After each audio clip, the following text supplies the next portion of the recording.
जन्मों का नाता पल भर में तोड़ के, जन्मों का नाता पल भर में तोड़ के, अपनों से ऐसे कोई दूर जाता है, अपनों से ऐसे कोई दूर जाता है। देख के तुझको दिल को मेरे चैन आता है, देख के तुझको दिल को मेरे चैन आता है। Hello everyone, welcome back to my new blog. माफ़ कीजिएगा कि मैं आप लोग के साथ ब्लॉग शेयर नहीं कर पा रही हूँ, बट अब आप लोग को कंटिन्यू ब्लॉग मिलेगा। जब होता क्या है, जब आपके घर में बहुत सारे गेस्ट होते हैं ना, तो ब्लॉग एडिट करने का बिल्कुल भी समय नहीं मिलता। आज का दिन मेरे लिए बहुत स्पेशल है। 9 जनवरी मेरे बेटे का बर्थडे है, मेरी लाडा का बर्थडे है। आज लाडा मेरे 1 साल का हो गया है।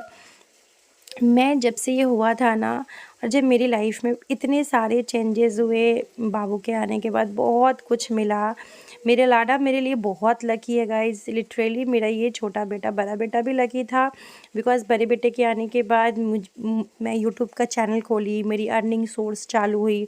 मेरा छोटा लाडा बहुत ही मेरे लिए लकी है, क्योंकि इसके आते मेरे लाइफ में जो मेरा सपना था, जो मेरा ड्रीम था, मैं वो सारा ड्रीम कंप्लीट कर पा रही हूँ, सिर्फ़ और सिर्फ मतलब ये मेरे लिए बहुत लकी है। सो गाइज़, तो जब से मेरे लाइफ में बहुत सारे चेंजेस हुए, मैं बहुत सारा अचीवमेंट की, तब से मैं सोच के रखी थी कि मैं अपने लाडा का फर्स्ट बर्थडे बहुत ही ज़्यादा अच्छे से ग्रैंड बर्थडे सेलिब्रेट करूँगी।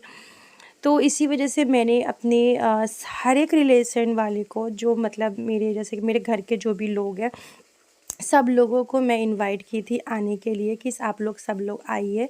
लेकिन वही था कि जो लोग आए अच्छी बात है, जो लोग नहीं आए वो भी अच्छी बात है गाइस।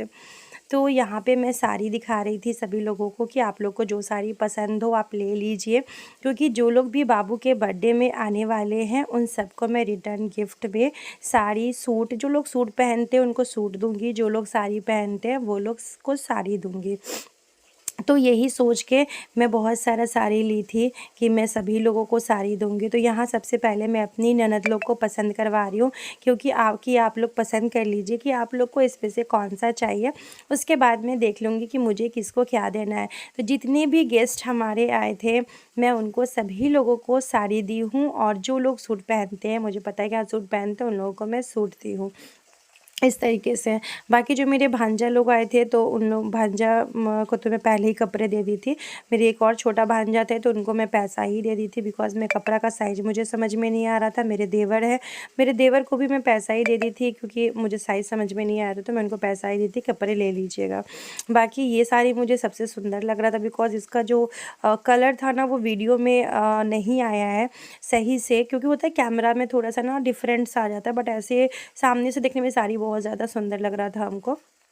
तो वही सारी चीज़ें मैं सबको दिखा रही थी कि आप लोगों को जो भी पसंद हो, आप लोग इसमें से पसंद कर लो। उसके बाद फिर मैं सही से रख लूँगी, क्योंकि मेरे बहुत सारे गेस्ट आने वाले हैं। तो सभी लोगों को मैं रिटर्न गिफ्ट में साड़ी देना चाहती थी, और जो लोग सूट पहनते हैं उनको सूट देना चाहती थी। ये सारा साड़ी आप लोगों को पता ही है कि मैं एक ही शॉप से लेती हूँ, पुछराज से। अररिया में हमेशा मैं एक ही शॉप में जाती हूँ साड़ी लेने के लिए, क्योंकि मैं 10 जगह नहीं जाती हूँ। बहुत लोग होते हैं 10 दुकान घूमते हैं, मेरी वो आदत नहीं है। मेरी वो आदत है कि मैं गोल्ड का शॉप करूँगी तो एक ही दुकान से, मेरा ग्रॉसरी भी आता है तो एक ही दुकान से। हालाँकि अभी तो मैं ऑनलाइन ग्रॉसरीज़ बहुत सारे मँगाती हूँ ऐसे। तो मेरा वो आदत नहीं है कि मैं 10 दुकान दौड़ूँ, मेरा है कि मैं एक ही दुकान से सामान लूँ, तो मैं कंटिन्यू उसी दुकान से सामान लेती हूँ। तो बस वहीं से मैं सब साड़ी-वाड़ी सब कुछ परचेज़ की हूँ, और मेरी साड़ी भी मैं आप लोगों को दिखाऊँगी कि मैंने क्या पहना। हालाँकि सब लोग तो देख ही लिए होंगे, क्योंकि इंस्टाग्राम पे मैंने वीडियोज़ डाला था, तो सब लोग देख ही लिए होंगे। यहाँ पे मेरे पापा आ गए हैं, आज उनका ट्रेन था, कोलकाता से यहाँ पहुँचे हैं। और मेरे पापा मेरे शादी के बाद मेरे ससुराल तो आए थे 1-2 बार, लेकिन अररिया में पहली बार आए हैं। 7 साल में पहली बार, मेरी शादी का 7 साल हो रहा है। इन 7 सालों में पहली बार मेरे पापा अररिया आए हैं। हमेशा मैं इनसे मेरी ना हमेशा इनसे मैं झगड़ा करती थी, ये कह सकती हूँ कि आप वहाँ पे नहीं आते मेरे वहाँ पे अररिया में। तो ये बोलते थे कि मैं जो बोला हूँ वो तुम कंप्लीट कर लो, फिर मैं ज़रूर आऊँगा। तो बस पापा का सपना पूरा की, वो मेरे को बहुत अच्छा लगा कि उनका भी बहुत कुछ सपना था कि मेरी बेटी कंप्लीट करे वो सारी चीज़ें। तो बस यहाँ पे चाय बन रहा था पापा के लिए ही। और मेरे मायके से कोई नहीं आया, मैं अभी बता दूँ, क्लियर कर दूँ, बाद में आप लोग को कोई वो ना हो कि कौन आया नहीं आया। मेरे मायके से कोई भी नहीं आया, सिर्फ मेरे पापा ही आए हैं, अदरवाइज़ कोई नहीं आया। और मैं चाहती हूँ कि प्लीज़ आप लोग कोई कमेंट भी ना करें, ये मेरी रिक्वेस्ट है कि कोई भी अदरवाइज़ कोई भी कमेंट ना करे कि कौन मेरे मायके से आया नहीं आया। बस पापा आए वो मेरे लिए बहुत है, बाकी लोग नहीं आए तो उसका मैं कुछ भी नहीं कर सकती हूँ। हालाँकि आपके आप मैं मेरा शौक़ था, ऐसा नहीं था कि नहीं था, मेरा था कि मैं पहली बार खुद से मतलब ए टू जेड चीज़ मैनेजिंग से लेके हर चीज़ मैं खुद ही कर रही हूँ, सारी चीज़ें। ऐसा कोई चीज़ नहीं था जो कोई दूसरा कर रहा था, हर एक चीज़ मैं खुद ही कर रही थी, सब कुछ। तो मैं चाहती थी कि भाई साहब मेरे मायके से कोई आए, मतलब ऐसा लगता है ना कि आप जब बहुत कुछ करते हो ना, अपना कुछ करते हो तो लगता है कि कोई आए, सब लोग आए। तो मैं इनवाइट तो सभी लोगों को की थी, मेरे मायके में भी सभी लोगों को मैंने इनवाइट किया था। मतलब मायके में ज़्यादा लोगों को इनवाइट नहीं किया था, सिर्फ मेरे घर के लोगों को इनवाइट किया था। बट कोई नहीं आया तो अब मैं उसका क्या ही कर सकती हूँ, है ना।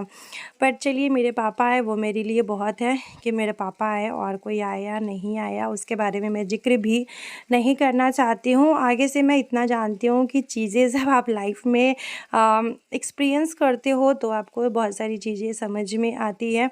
मैं इन सारी चीज़ों से यही चीज़ें समझी हूँ कि आई थिंक अब मुझे भी अब अपना समय एंड पैसा देख के काम करना पड़ेगा, आई थिंक, बिकॉज़ रिलेशन ऐसे ही चलता है। मुझे तो ऐसा ही लगता है, क्योंकि लोग जब अब यही करते तो मुझे भी ऐसा ही करना पड़ेगा कि मैं भी अब कहीं भी जाने से पहले अपना समय देखूँगी कि भाई मेरे पास समय है कि नहीं है। मेरा समय तो इतना बेकार नहीं है ना कि मैं अपना समय मेरा फ़ालतू, मेरा समय खुद का ही बहुत इम्पोर्टेंट है। यहाँ पापा से कुछ बातें करते-करते मैं इमोशनल हो गई थी, काफ़ी ज़्यादा इमोशनल हो गई थी, बहुत ज़्यादा। मेरे पापा ये कह रहे थे, हम तुमको हमेशा ही चीज़ें समझाते हैं लेकिन तुमको समझ में नहीं आता। और ये बात सही है कि मेरे पापा हमेशा हमको मतलब हमेशा ही मुझे समझाते हैं, किसी भी चीज़ों में ना मुझे हमेशा समझाते हैं, तुम ये मत करो, तुम वो मत करो। और जब वही चीज़ मैं कर लेती हूँ ना तो मैं बाद में ना खुद भी पछताती हूँ। सच बता रही हूँ आप लोग से, मैं बाद में खुद भी पछताती हूँ। इसीलिए जब भी मेरे पापा कुछ बोलते हैं तो मैं सोचती हूँ कि मान लूँ, बट होता क्या है, कभी-कभी मैं उनकी बात नहीं मानती हूँ ना, मैं वहाँ पे गाइस फँस जाती हूँ, सच बताऊँ आपको। और मेरे पापा हमेशा ही बोलते हैं कि तुम अपना लाइफ़ देखो, तुम अपने लाइफ़ में खुश रहो और अपनी लाइफ़ में आगे बढ़ो। तुमको बस हम देखना चाहते हैं कि तुम लाइफ़ में आगे बढ़ती हो, तो हमको बहुत अच्छा लगता है। मेरे पापा मेरे ऊपर इतना प्राउड ऑफ है कि उनकी बेटी किसी के ऊपर डिपेंड नहीं है, उनकी बेटी खुद के ऊपर डिपेंड है। तो इस चीज़ से वो हमेशा प्राउड होते रहते हैं कि उनकी बेटी के लिए उनको सोचना नहीं है, टेंशन नहीं लेना है कि मैं कोई सामान दूँगा तो ही मेरी बेटी के पास रहेगा। और यहाँ पापा मेरे तिल के लड्डू खुद अपने हाथों से बना के लेके आए थे, तो वो बोल रहे हैं क्या बहुत कड़ा हो गया है, सो तोड़ के खाना। तो ये होता है, मतलब पापा खुद से बना के लेके आए हैं, मैं तो वो सोच रही थी कि वो खुद से बना के लेके आए हैं। पापा मुझे बस वही समझा रहे थे कि अपना टाइम देखो, अपना काम देखो और दूसरों के चक्कर में मत पड़ो, अपनी लाइफ में खुश रहो। यहाँ पे बाबू लोग के लिए चॉकलेट्स लेके आए थे एंड मेरा वहाँ पे बहुत दिन से ना एक जूती रखा हुआ था, वो सब लेके आए थे। बाबू बच्चों के लिए कपड़े, खिलौने, वही सारी चीज़ें लेके आए थे। मैं आप लोग के साथ ये सब चीज़ का अलग से एक ब्लॉग जो है ना शेयर करूँगी। तो भाई पापा तो पापा ही होते हैं, बच्चों के लिए कुछ ना कुछ थोड़ा बहुत सा लेके आए हैं। मुझे कह रहा था मेरे पास जगह नहीं था, ये लाई बेच रहा था, तुमको बहुत पसंद है तो इसीलिए हम ले आए। क्योंकि बचपन में ना ये मूढ़ी का लाई मैं बहुत खाती थी, तो बोले कि मैं ये बनाया नहीं हूँ, खरीद के लेके आया हूँ। लेकिन तिल वाला हम बनाए थे, लेकिन वो कड़ा हो गया है तो थोड़ा-सा तोड़ के खाना। तो चीज़ यही गाइस है गाइस, मुझे अच्छा लगता है कि मेरे पापा मेरे ऊपर प्राउड करते हैं और मैं हमेशा ही उनकी जो भी बातें होती हैं वो बोलते हैं ना, मैं सुनती हूँ कि हाँ ये तुम ऐसे करो, तुम वैसे करो, अपनी लाइफ में फाइनेंशियल तुमको कैसे रहना है, अपने पैसों को सेविंग कैसे करना है। तो ये मेरे पापा हमेशा ही मुझे बताते हैं, हमेशा ही अच्छी चीज़ें बताते हैं कि पैसों को सेविंग करना करना, खर्च मत करना, ऐसे-वैसे पापा बहुत कुछ समझाते हैं। मैं अपना इतना बड़ा बर्थडे पार्टी भी की हूँ बाबू का, इसके लिए भी पापा मुझे पहले बोले थे कि नहीं करो, लेकिन मैं पापा को बोली कि नहीं पापा, मेरा बहुत मन है कि मैं बर्थडे करूं। तो फिर बोले अच्छा ठीक है, इच्छा है तो कर लो। बाकी मेरा पापा को पता है कि मैं ये सब चीज़ में बहुत ज़्यादा वो हूँ, और पैसा ना मेरे हाथ में ना बहुत खर्च होता है, बहुत खर्च होता है, इसीलिए मैं कैश अपने हाथ में रखती नहीं। मैं मार्केट उतना जाती नहीं, मैं ऑनलाइन चीज़ें मंगा लेती हूँ। पापा को पता है कि इसके हाथ में ना पैसा बहुत खर्च होता है, इसीलिए वो मुझे हमेशा ये चीज़ें समझाते हैं कि तुम थोड़ा सा कंट्रोल से चलो। और आज मैं कंट्रोल से चली हूँ, पैसे बचाई हूँ, तो अपने लाइफ में इतना बड़ा काम क्यों गाइस, मैं शेयर बस नहीं कर पा रही हूँ आप लोग के साथ, पर बहुत जल्दी ही मैं शेयर करूँगी कि मैंने अपने लाइफ में अपनी यूट्यूब की कमाई से क्या क्या किया है, नहीं किया है, सब कुछ आप लोगों के साथ शेयर करूँगी। तो बस यहाँ पे सब्जी उब्जी बन रहा था सबके खाने के लिए, मतलब दिन में खाने के लिए। और रात में तो गाइस पार्टी है, यहाँ पे आलू गोभी मटर यही चीज़ की सब्ज़ी बन रहा था। उसके बाद बहुत अच्छा लग रहा था, और यहाँ मैं हलवाई रख दी थी, तो मुझे खाने पीने बनाने का उतना कोई टेंशन था नहीं। एंड यहाँ पे मैं कपड़े दिखा रही थी, क्योंकि सब लोग को साड़ी दिखा रही थी कि क्या पहनना है, आप लोग देख लो, जो मन है वो पहन लो भाई, साड़ी की और कपड़े की तो कमी है ही नहीं, क्योंकि इतने सारे ब्रांड कॉलब में कपड़े आते हैं। तो कुछ कपड़े मैं रिटर्न भी कर देती हूँ, और कुछ कपड़े मैं यहाँ पे रख भी लेती हूँ। तो बस वही सारी चीज़ें दिखा रही थी कि आप लोग चाहे तो ये साड़ी पहन सकते हैं, वो साड़ी पहन सकते हैं, बट अपनी अपनी पसंद है, जिसको जिसको जो पसंद आया वो अपना साड़ी ले लिए थे पहनने के लिए। बाकी मैं तो सबको वो मतलब पार्टी वेयर टाइप का दिखा रही थी, बट सब लोग वो ग्रीन रेड इस टाइप का सबको पसंद आ रहा था, येलो ऐसा करके। तो बस यहाँ पे मैं ये सारी चीज़ें कर ले रही हूँ। अभी मुझे तैयार होना है, नहाना है, मैंने भी नहाया तक नहीं। होता क्या है ना, बर्थडे वाले दिन आपका इतना कॉल भी आता है ना कि फ़ोन पे बात करते करते भी समय जो है वो निकल जाता है। तो बस फ़ोन पे बात करते करते कुछ लोगों को जवाब भी देना था, जो मुझसे बहुत सारे क्वेश्चन कर रहे थे। तो फ़ोन पे मेरा 2-3 घंटा तो ऐसे ही चला गया था। और आज सुबह-सुबह इतना ज़्यादा ठंड था ना, मैं तो पापा को स्टेशन लाने नहीं गई थी। हस्बैंड गए थे लेने के लिए स्टेशन पे, क्योंकि ठंड बहुत ज़्यादा था सुबह-सुबह। तो बोले कि हम ही ले आते हैं, तुम रहने दो, तुम घर में रहो। और यहाँ पे ये वूलन सूट पीस है, तो वही मैं दे रही थी। ऐसा 2 था, तो मैं एक प्रिया जी को दी थी, जो मेरी चाचा ससुर की बेटी है, जो सबसे छोटी वाली ननद है मेरी, उनको एक ऐसा मैंने दिया, और एक सेम ऐसा ही मैं अपनी छोटी वाली ननद को दी सूट स्टिच करवाने के लिए। और 2 मेरे पास था, तो 2 मैं अपना स्टिच करवा के पहन रही थी। मुझे ना बहुत अच्छा लगता है कि कोई चीज़ अगर मेरे पास हो तो मैं अपने लोगों को दूँ, बहुत अच्छा लगता है मुझे। और मैं मेरी जो चाचा ससुर की बेटी है, मैं उनको कोई और नहीं समझती हूँ, जितना मैं अपनी ननद लोग की के लिए करती हूँ, मैं उतना उनके लिए भी करती हूँ। मैं यही सोचती हूँ कि जो जैसी मेरी ननद है, वैसे वो भी, मैं उनको भी अपनी ननद ही समझती हूँ। मैं ये नहीं समझती हूँ कि मेरी 5 ननद है, मैं हमेशा ये समझती हूँ कि मेरी 6 ननद है, मुझे कुछ भी करना है तो मुझे 6 ननद को करना है, ऐसा में। और ये वाला मेरी छोटी वाली ननद को दी थी। उसके बाद यहाँ मैं सानिया को बोली थी कि थोड़ा-सा पूजा वाला रूम जो है थोड़ा-सा क्लीन कर दीजिए। तो यहाँ पे सानिया जो है ना, पूजा वाला रूम जो है ना उसको क्लीन कर रही थी, और देखिए कितने अच्छे से पूरा पूजा का रूम जो है ना उसको क्लीन कर दी है। इसके बाद मैं ना नहा ली थी, नहाने के बाद चली गई थी खाना खाने के लिए, क्योंकि बहुत तेज़ भूख लग गया था, और रात का पार्टी का पूरा तैयारी भी करना है। यहाँ पे हम सभी लोग नहा लिए थे, नहा वहा के हम लोग बस यहाँ पे खाना वाना जो है वो खा रहे हैं। और इतना अच्छा लग रहा था ना, ये टाइम ना गाइस फिर दोबारा नहीं होगा। भले ही दोबारा मेरे यहाँ बहुत लोग आ जाए, वो अलग बात है, लेकिन जब समय पर कोई नहीं आता है ना, तो बाद में अगर कोई आए या ना आए क्या फ़र्क पड़ता है ना, जब समय पे कोई आपके यहाँ ना आए। तो यहाँ पे सानिया ना सैलेड चला रही थी, खाना वाना खाने का। जैसे हैं बैठी, यहाँ पे आकांक्षा आ गई गिफ्ट्स लेके, तो बाबू लोग के लिए बहुत सारा चॉकलेट्स लाई थी। तो मैं बोली कि मैं सबको बांट दूँगी।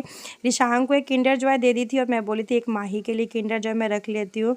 और यहाँ पे आकांक्षा आई थी, तो बहुत अच्छा लगा था। आकांक्षा को भी मैं पहले से बोल दी थी कि आकांक्षा आइएगा, क्योंकि देखिए अररिया में ना मेरा ना बहुत सजेस्टेड ही फ्रेंड लिस्ट है।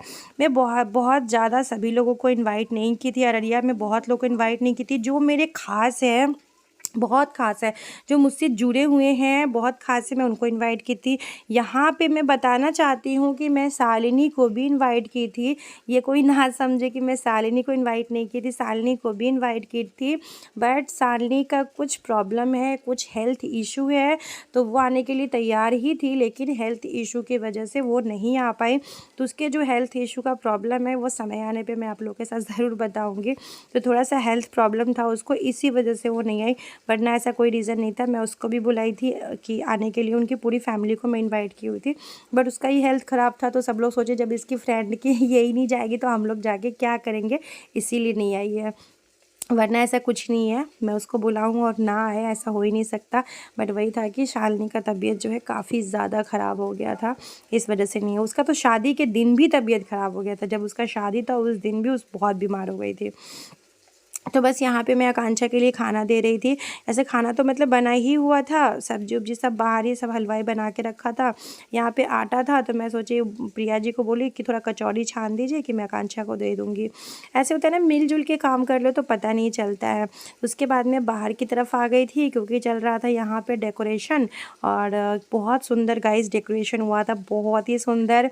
मैंने कैमरा बैक करवाया था। जब मेरे पास कैमरा, ऐसे तो मेरे पास जो ब्लॉग है मेरे फ़ोन में वो मैं आपको दिखाऊंगी, लेकिन जिस दिन मेरे पास मेरा बर्थडे का जो पूरा का पूरा वीडियो आ जाएगा ना, कैमरा वाला मुझे देंगे ना, तब मैं आप लोग के साथ पूरी की पूरी वीडियो शेयर करूँगी गाइज़। मैं उस दिन का इंतज़ार है मुझे कि मैं आप लोग के साथ वो पूरी वीडियो शेयर करूँ। पूरा डांस धमाल बहुत कुछ हमने किया, वो सब आपको मैं नेक्स्ट ब्लॉग में ही देखने को मिलेगा। इसी के साथ आज का ब्लॉग एंड करते हैं। कोशिश करूँगी कि शाम तक मैं आप लोग के साथ बर्थडे का ब्लॉग जो है वो शेयर कर दूँ। तब तक के लिए बाय बाय।